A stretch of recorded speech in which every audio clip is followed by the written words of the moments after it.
Vamos lá, primeira manchete do dia. Essa vai dar o que falar. Governo vacila e CPMI consegue acesso a documentos secretos do 8 de janeiro. Cópia das câmeras de segurança do Palácio da Justiça e o plano de voo do presidente Lula estão entre os requerimentos aprovados.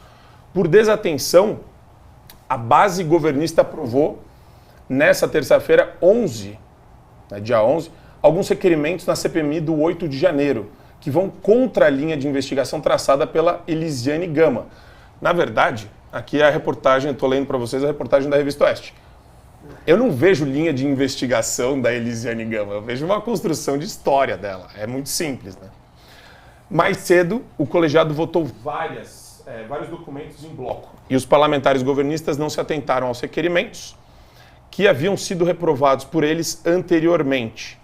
Então você tem cópia das imagens internas e externas da Câmara de Segurança do Palácio da Justiça, informação sobre os planos de voo do presidente Lula, compartilhamento do plano escudo elaborado para a defesa dos palácios presidenciais, informação do Sistema Nacional de Registro de Hóspedes sobre todos os hotéis, relação de nome de pessoas idosas detidas em 8 de janeiro e das crianças e dos adolescentes detidos no dia 8 de janeiro. Eu quero aproveitar e colocar a imagem da mãe reencontrando os filhos para a gente começar a contextualizar esse assunto.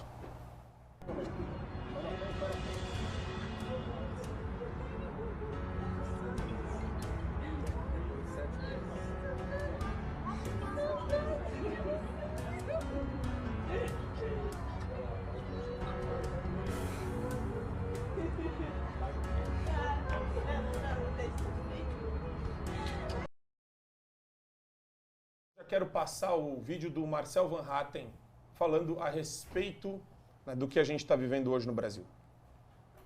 Eu vi gente continuando olhando o telefone, olhando para o lado, enquanto outros sentiram sensibilizados aquilo que milhões de brasileiros viram pelas redes sociais quando esse vídeo foi divulgado. O senador Magno Malta e Vossa Excelência esteve comigo na Papuda e também na Colmeia, onde encontramos essa senhora e tantas outras que estão injustamente sofrendo esse processo absurdo. E me lembrei de uma música de Bob Dylan, de 1962, chamada Blowing in the Wind. E lá pelas tantas, a metade para o fim da música, ele pergunta: How many times can a man turn his head and pretend that he just doesn't see? Quantas vezes uma pessoa pode virar sua cara e fazer de conta que não está vendo? Or how many ears must one man have until he can hear people cry? Quantas orelhas um homem precisa ter até ele ouvir as pessoas chorarem? Senhor presidente, o que nós estamos vivendo no Brasil é um absoluto absurdo.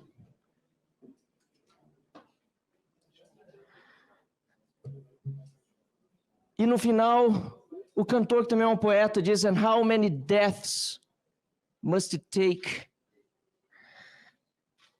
until he knows that too many people have died? Quantas mortes têm de acontecer até que o ser humano perceba que pessoas demais morreram?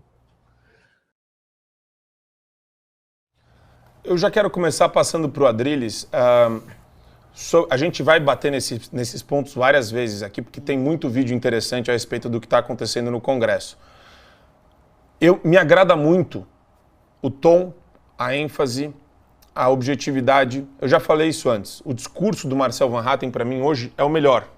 É o discurso mais enfático, mais duro. Mas eu tenho receio, Adrilles, de que ele, às vezes, ele e mais alguns deputados, sejam uma voz num deserto de ideias aí e de mobilização por parte de pessoas da direita que têm influência e que não exercem essa influência para vociferar a respeito desses absurdos que a gente está vivendo hoje. Se a voz do Van Hatten é uma voz no deserto, é uma voz que ecoa a realidade. É uma realidade que deveria ser mostrada para uma multidão, para todas as pessoas. A realidade é que existe uma ditadura no Brasil que persegue pessoas. Essa convocação da CPI, só a convocação já implica um princípio de culpa. Cadê a guarda protetora do Congresso Nacional? Não estava lá. Por que o Lula foi para Araraquara no dia que todo mundo foi avisado, do Flávio Dino, ao GSI, aos generais, à Polícia Federal? Todo mundo sabia, foi avisado e avisou da possibilidade de invasões do Congresso. Por que há crianças presas naquele dia, uma excrescência dentro daquele estádio lá? Por que há idosas que estavam em frente ao QG, como essa mulher, por exemplo, não é idosa, mas eventualmente foi presa só porque estava rezando em frente ao QG do quartel-general?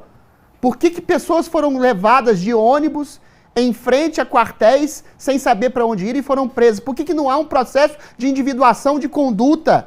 De saber quem realmente entrou, quem realmente depredou, quem foi orquestrado, quem parece que estava infiltrado com máscara. Por que não há um elemento que condene veementemente o general do GSI que estava recebendo aquelas pessoas, orquestrando e até, pelo visto, ensaiando aquelas pessoas entrando aqui? Por que há gente presa como o ministro da Justiça porque recebeu uma minuta apócrifa da possibilidade de um GLO, sem nenhum tipo de acusação formal? Por que há comediantes presos? Por que houve comediantes presos? Por que há caciques indígenas presos? Por que há líderes evangélicos presos? Simplesmente estava protestando contra a eleição de um homem que tinha sido condenado por corrupção passiva e lavagem de dinheiro. Ou seja, no Brasil não há democracia. Clara e objetivamente não há democracia. Há uma ditadura do judiciário. E há, por medo, conveniência e covardia e oportunismo, a assunção de que existe uma democracia pujante no Brasil e que o defensor dessa democracia é aquele que está atropelando leis, que está rasgando a Constituição, promovendo prisões arbitrárias, promovendo perseguições, censura prévia, em nome da democracia. A indignação do Marcel Van Hatten é exatamente nesse sentido. Objetivamente, hoje no Brasil, há a formação concreta e absoluta de uma ditadura no Brasil. E quem se coloca contra esse princípio, contra esse conceito, ou é oportunista, ou é covarde, ou é omisso, ou então é conivente. E essas pessoas estarão todas no esgoto da história. Então preste bastante atenção nos discursos que você vai ver aqui nesse programa para ver quem está do lado da ditadura, quem é covarde e quem são as poucas vozes que se rebelam contra essa tirania instalada no país.